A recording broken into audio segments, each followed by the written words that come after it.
ધોરણ 12 વિજ્ઞાન પ્રવાહ, કોમર્સ કે આર્ટ્સ, આ ત્રણેય પ્રવાહ માટે અંગ્રેજી વિષયમાં રાઇટિંગ સેક્શનમાં 5 માર્ક્સનો મહત્વનો મુદ્દો એટલે કે ઇન્ફોર્મેશન ટ્રાન્સફર. અને તમે આ ઇન્ફોર્મેશન ટ્રાન્સફરમાં 5 માંથી 5 માર્ક્સ પૂરા મેળવી શકો.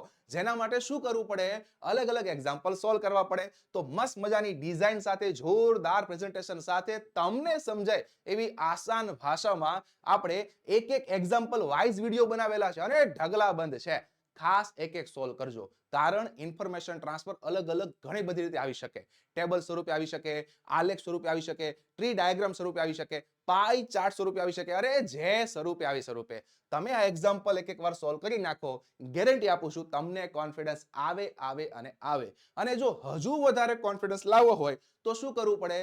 અગાઉની બોર્ડની પરીક્ષામાં પૂછાયેલા બધા સોલ્વ કરી નાખવા જોઈએ, બધા સમજી લેવા જોઈએ. અરે તમે તો બધી વાત કરી, પણ આ બધું લાવવું ક્યાંથી, મળે ક્યાંથી? પ્લેલિસ્ટમાં. અને બોર્ડના કોન્ફિડન્સ લાવવા માટે આજે આપણે જુલાઈ 2023માં પૂછાયેલું ઇન્ફોર્મેશન ટ્રાન્સફર જોઈએ. મસ્ત મજાની આસાન મેથડથી તમને સમજાઈને એવા આસાન આસાન આસાન આસાન વાક્યો બનાવીને બધા વિડીયોમાં તમને હું સમજાવીશ. 100% ગમશે. પણ હિંમત નહીં હારતા, કારણ જુલાઈ 2023માં ટ્રી ડાયાગ્રામ પૂછાયો હતો.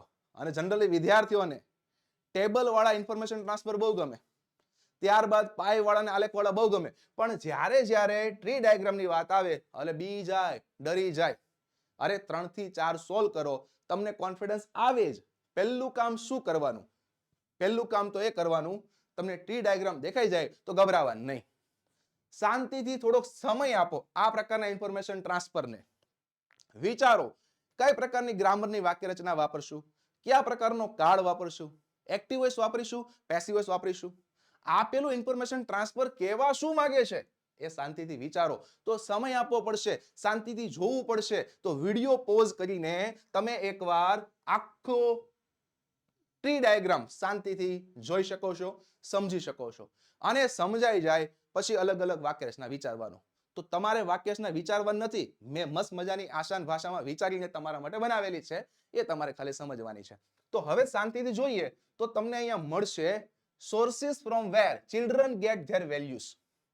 બાળકોને એના વેલ્યુ, મહત્વ, મૂલ્યો ક્યાંથી મળે? તો અહીંયા મેઇન 4 ભાગ આપેલા છે. એક ફેમિલીમાંથી મળી શકે, સ્કૂલમાંથી મળી શકે, ત્યારબાદ બુક્સ એન્ડ ઇલેક્ટ્રોનિક મીડિયામાંથી મળી શકે, અને સેલ્ફ એક્સપિરિયન્સ મીડિયામાંથી મળી શકે. અને એમાં બી અલગ અલગ ડિવિઝન છે. ટ્રી ડાયાગ્રામમાં આવું જ હોય. ટ્રી ડાયાગ્રામમાં ડિવિઝન જ આપેલા હોય. હવે એને પ્રોપર કઈ રીતે બનાવવું એ આપણે જોવાનું હોય. તો સૌથી પહેલું કામ તમને બધાને ખબર હશે. શું કરવાનું?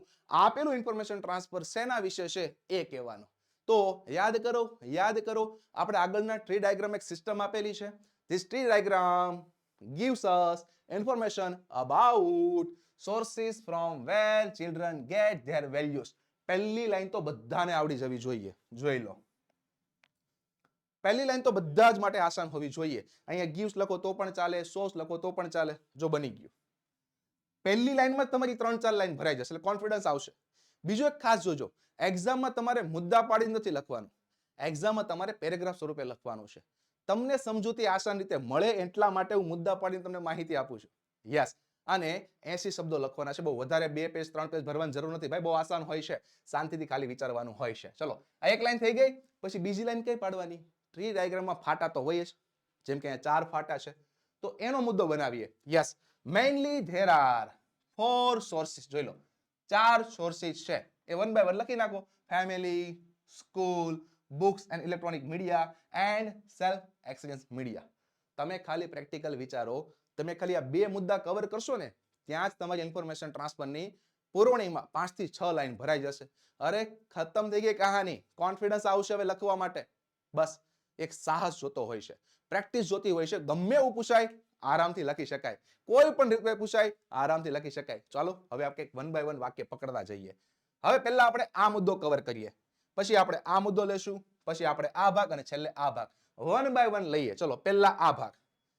તો ડાયરેક્ટ ઇન્સ્ટ્રક્શન અને સિમ્પલ ઓબ્ઝર્વેશનને આધારે 2 મુદ્દા આપણે બનાવીએ. તો મેં લખેલું છે અહીંયા ધે વોચ. ધે એટલે કોણ? ચિલ્ડ્રનની વાત છે. ચિલ્ડ્રન જુએ છે કોને? એના પરિવારને. અને શીખે છે વેલ્યુ કઈ રીતે? By observing. નાના બાળકો જોઈને ઓબ્ઝર્વ કરીને વેલ્યુ શીખતા હોય છે. તો એ મુદ્દો આપણે આ લખ્યો.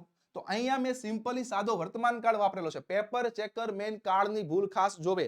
કાળ કયો વાપરેલો છે, ક્રિયાપદનું રૂપ કયું વાપરેલું છે, બસ એ તમારે મિસ્ટેક નહીં કરવાની. તો અહીંયા મને મળી ગયું. They watch their family and learn values by observing. કેટલું આસાન છે. નેક્સ્ટ આને આધારે મુદ્દો બનાવીએ.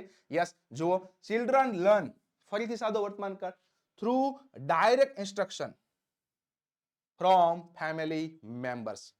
ફેમિલી મેમ્બર જે તમને ડાયરેક્ટ ઇન્સ્ટ્રક્શન આપતા હોય છે, બાળકો એના આધારે વેલ્યુ બી શીખે છે. યસ, તો આ બે વાક્યો સિમ્પલ સાદા વર્તમાન કાળની મદદથી બનાવ્યા છે, જે તમે સ્ક્રીન પર જોઈ શકો છો. એક એક વાક્ય તમને સાથે હું આપતો જાઉં છું. હવે આ ભાગ લઈશું. તો બે આમાં ભાગ છે સ્કૂલને આધારે, ફોર્મલ ટીચિંગ અને રેગ્યુલર સ્કૂલ એક્ટિવિટી. જોઈ લો કેટલી આસાન ભાષામાં ડિઝાઇન કરેલું છે. Formal teaching such as books and syllabus. જોઈ લો આ જ મુદ્દાને અહીંયા સુધી કંઈક આવી રીતે બનાવ્યું. ટીચીસ, ફરીથી સાદો વર્તમાન કાળ, ટીચીસ ચિલ્ડ્રન વેલ્યુઝ, બાળકોને વેલ્યુઝ શીખવે છે. તો આને આધારે આ મુદ્દો બનાવ્યો. હવે નેક્સ્ટ રેગ્યુલર સ્કૂલ એક્ટિવિટીને આધારે, તો રેગ્યુલર સ્કૂલ એક્ટિવિટી એન્ડ કો કરિક્યુલર એક્ટિવિટી. કો કરિક્યુલર મતલબ શું થાય? સહઅભ્યાસિક, અભ્યાસની સાથે જે પ્રવૃત્તિ થતી હોય એ. તો કો કરિક્યુલર એક્ટિવિટીઝ જેવી કે કોમ્પિટિશન અને સ્પોર્ટ્સ, એ બાળકોને વેલ્યુ શીખવે છે. બસ હવે અલગ અલગ મુદ્દા બનાવવાના છે.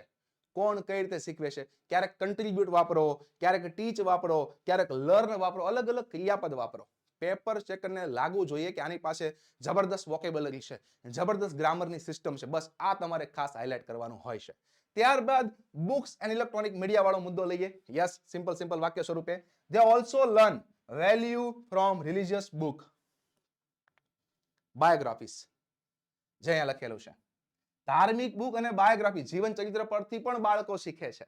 યસ, અને ત્યારબાદ આ મુદ્દો લઈએ એની પહેલા જોઈ લો, આપણા અલગ અલગ વોટ્સએપ ગ્રુપ ચાલે છે ધોરણ વાઇઝ. નીચે ડિસ્ક્રિપ્શનમાં લિંક આપેલી છે, ખાસ જોડાઈ જજો, જેથી તમને રેગ્યુલર અપડેટ મળતા રહે અને તમારો કોન્ફિડન્સ અપ રહે અને બોર્ડની પરીક્ષામાં શાનદાર માર્ક્સ પણ આવે. ચલો, નેક્સ્ટ મુદ્દો હતો અહીંયા films and documentary. Films, documentaries and cartoons are other good sources of values. મળી ગયું. તો આ રીતે તમે જોજો, જેટલા બી મુદ્દા બનાવ્યા, એક એક મુદ્દાને આધારે એક એક વાક્ય બનાવ્યું, એની પેટર્ન ખાસ સમજજો.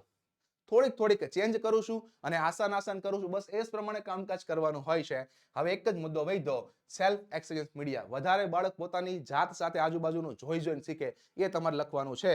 તો એને કંઈક આવી રીતે બનાવ્યું છે. એન્ડ અબવ ઓલ, આ બધાની ઉપર their self experience, teach them, એને શીખવે છે. વેલ્યુઝ કઈ રીતે? better than any other, મતલબ કમ્પેરેટિવ ડિગ્રીનો ઉપયોગ કર્યો. તો આવી અલગ અલગ વાક્યમાંથી વાક્ય બનાવો, 100% આસાન થઈ જશે. તો સિમ્પલ એક વાક્ય આપણે મુદ્દો લીધો, એક વાક્ય આ જે ભાગ પડ્યા એનો લીધો, ત્યારબાદ 1 2 3 4 5 6 અને 7, 80 શબ્દો આરામથી લખાઈ જાય. તો આ રીતે સિમ્પલ કામકાજ કરવાનું. હવે તમારે આનો જવાબ એટલો આસાન ભાષામાં તમને મળી ગયો છે. પીડીએફ સ્વરૂપે જોઈતો હોય તો ક્યાં મળશે? આપણી એપ્લિકેશન ડાઉનલોડ કરવાની છે, ત્યાં તમને ફ્રી મટીરિયલમાં આ બધા જ મુદ્દા મળી જશે. તો મિત્રો, આવી રીતે બધા જ ભાગ જોજો, તમને 100% કોન્ફિડન્સ આવશે અને ઇન્ફોર્મેશન ટ્રાન્સફરમાં તમે આરામથી 5 માંથી 5 માર્ક્સ લઈ શકશો. Thank you.